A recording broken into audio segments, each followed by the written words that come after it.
Mbola mitombona ao aminareo ny riavana ny famindrampo sy ny fiadanana avy amin'Andriamanitra ray. Ilay ankehitriny sy taloha ary ho avy ary avy amin'ny Jesosy Kristy ilay fiandohana sy fiafarany. Miompifaliana isika raha nomen'Andriamanitra tompo-taona indray ka tonga amin'izao 2024 izao. Koa dia manantitra ny fiarabanantsika mirary sokoa mba ho taona fanavaozam-panoratena, ho taom-panompoana bebe kokoa ity taona 2024 ity. Ny soratra masina izay angatsika amin'ny afatra ampitondraina ho an'ny fiangonana dia ny Korintianina voalohany toko 5 andininy 5. Korintianina voalohany toko 5 ny andininy 5. Tozao vaky ny teny amin'ny anaran'i Jesosy. Nefa amintsika kosa dia Andriamanitra iray ihany dia ny iray izay niaviny ny zavatra rehetra ary ho azy isika. Ary iray ihany ny tompo dia Jesosy Kristy izay nahariana ny zavatra rehetra sady nahariana antsika koa. Amen. Iray Andriamanitra dia ny iray izay niaviny ny zavatra rehetra ary ho azy isika. Iray ny tompo dia Jesosy Kristy izay nahariana ny zavatra rehetra sady nahariana antsika koa. Lohahevitra izay ifampaherezantsika amin'ity volana janoary ity riavana ny manao hoe mahefa ny zavatra rehetra ny tompo.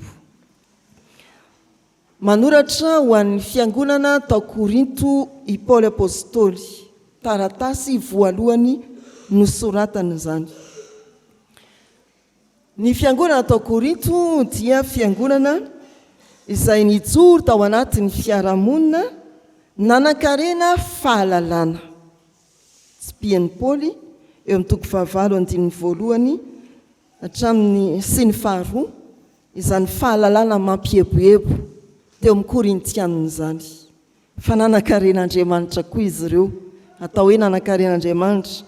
Ny filazan'i Paoly dia betsak'Andriamanitra tao Korinto.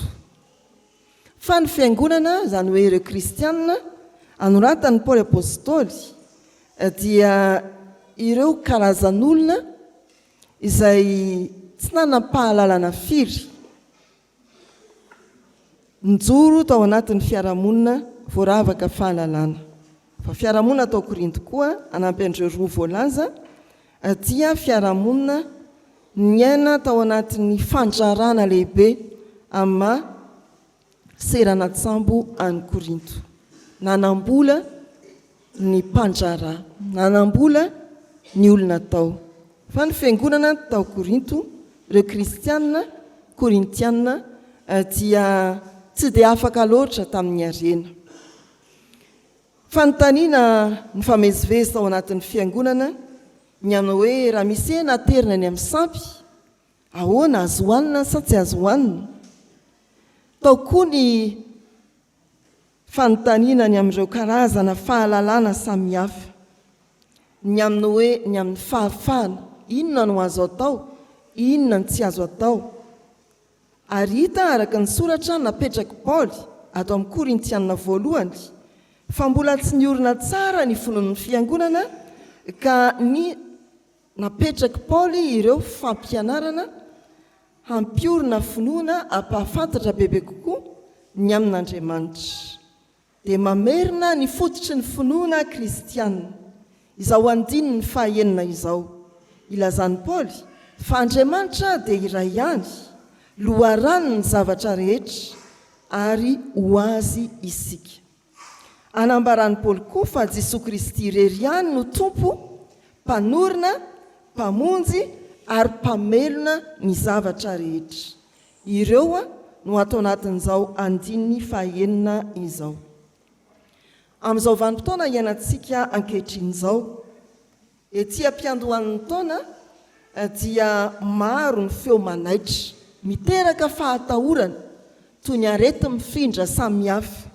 Maro ny feo manaitra miteraka aya ary mahatonga ny olona amina viana ratsy ny amin'ny hoaviny izao taona 2024 izao. fa mbola araiky tapisaka koa ny fisindreo andriamanitra maro eo amin'ny fiarahamonina. Mbola tovana ny fampianarana hafahafa mila nafika ny fiangonana, amin'izay lazaina hoe andriamanitra moderna azy zany. Ny vola, ny firena politika sy ireo mpitarika ara-politika, ny heriny tsirairay izay manjary anteherany ka anaovany anjorom-bala ny herin'andriamanitra, manao andriamanitra ny tenany ny olona, manao andriamanitra ny teknôlôjia ny olona ka manaiky ambany fahefana reny teknôlôjia ireny. Maro koa ny tsy mahazo antoka ny hoavy ka dia mitady izay hevitra rehetra mba hametrapetrahana ny hoaviny. Dia izany driavana ny zava-misy eo amin'ny fiarahamonina, tahaka ny mponina tany Korinto, tahaka ny kristianina korintianina, isika ilaina ny mamerina ny fotodresaka, ny maizy azy ny finoana kristianina. Andriamanitra mahefa ny zavatra rehetra ny tompo, Andriamanitra ray loharan'ny zavatra rehetra izy, ary Jesosy Kristy no tompo ivon'ny fiainantsika. Hevitra 5 no azontsika alaina avy amin'izao, Korintianina voalohany 7:9 izao. Ny voalohany driavana dia ny filazana fa Andriamanitra iray ihany dia ny iray, ny andohan'ny zavatra rehetra. Raha adika dia ny hoe avy ao aminy no nivoahan'ny zavatra rehetra. Izay ilay nilazana teo hoe loharan'ny zavatra rehetra izy. Matoa misy izasy anao dia izy no anton'izany. Matoa misy ny zavatra rehetra hita ny masontsika na diavin'ny tongontsika dia izy no poiran'izany. Andriamanitra iray ihany, ilay iray ary loharan'ny zavatra rehetra, ny andohan'ny zavatra rehetra. Ny hevitra faharoa ho azy isika. Ny fiainantsika dia misy tanjona napetraka Andriamanitra ilay mahefa ny zavatra rehetra, ny ahatonga antsika ho azy, fa tsy ho an'ny tenantsika na ho an'ny vady aman-janaka na ho an'ny fiarahamonina, ho azy isika. Matoa no foron'Andriamanitra zasy ianao dia no foroniny ho azy. Zao olona no foroniko zao ny soratra masina no anambara ny fiderana. Tanjon'Andriamanitra ny fisiko sy ny fisinao dia ny ahatonga antsika ho azy, ary satria azy isika dia nanany fahefana. Izy no tompontsika, hanompo azy no antom-pisiko sy antom-pisinao. Ny hevitra fahatelo dia milaza hoe Jesosy Kristy irery no tompo. Izy ihany ny tompo, izy ilay Jesosy Kristy. Ny hoe tompo dia milaza fahefana ambony sy fanapahana feno. Tsy misy tsy hananany Kristy fahefana ny zavatra rehetra na inona raha mbola ary n'Andriamanitra koa. Anana ny tompo fahefana zany. Ny bitika indrindra amin'ny fiainako, ny izay heverina ho lehibe indrindra momba dia anana ny fahefana. Izao tontolo izao tsy afaka eo ambany fanapahany Kristy. Izy irery ihany no tompo. Iray ny tompo dia Jesosy Kristy. Ny hevitra fahaefatra, izy izay nahariana ny zavatra rehetra. Jesosy Kristy tsy hoe mpamonjy fotsiny, fa tao aminy koa nefa nahariana ny zavatra rehetra, ary mbola omeny aina vaovao, velominy izay no hariany. Omeny fiainana vaovao. Tsy hosodoko sika hoe taona vaovao fotsiny, fa tena fiainana vaovao ao amin'ilay hany tompo dia Kristy. Hevitra fahadimy ao anatin'izao andiny soratra masin'izao dia ny hoe sady nahary antsika izy no miazona ny fiainantsika, ny fahavelomantsika, ny tantarantsika. Avery ny andin'ny fahenina moa ato amin'ny dikateny ambany masontsika ny hoe izay nahariana ny zavatra rehetra sady nahariana antsika koa, fa raha dikateny akaikikaiky kokoa dia ny hoe izay iainantsika na ivelomantsika. nahary i Kristy ilay tompony fahefana rehetra ary miambana sy ny tantana ny tantarantsika izy no iainantsika, izy no ivelomantsika, izy no miantoka ny mombantsika rehetra. Ny fahefan'Andriamanitra ray sy ny fahefan'i Kristy dia iray tanjony. Ny ametrahantsika azy ho tompony fiainantsika, ny ametrahantsika azy ho tompony fahefana eo amin'ny fiainantsika. Izy ilay namorona, izy ilay namonjy, ary izy ilay mitondra ny mombantsika rehetra. Ahoana ary no ampiarana an'izany amin'ny fiainantsika tsirairay, na kely na lehibe isika? Izao ny zavatra mety mihazo ana ny saintsika etria ampiandohan'ny taona. Mba ho afampanadinana ihany ve aho?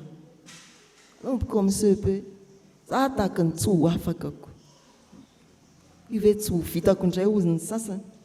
Rehefa lehibebe indray nitaizantena amin'ny fanafody dia manakina ny fahavelomana amin'ny hery ny fanafody hoaniny isan'andro. Alao hoaniny ity fa za mbola te ho velonako. Alao ilay tandritandrina tsara ny sakafo fa manjary tsy sosoa ny fiainana amin'ity taona ity. Ankinina amin'ny zavatra toy izany ny fahavelomana.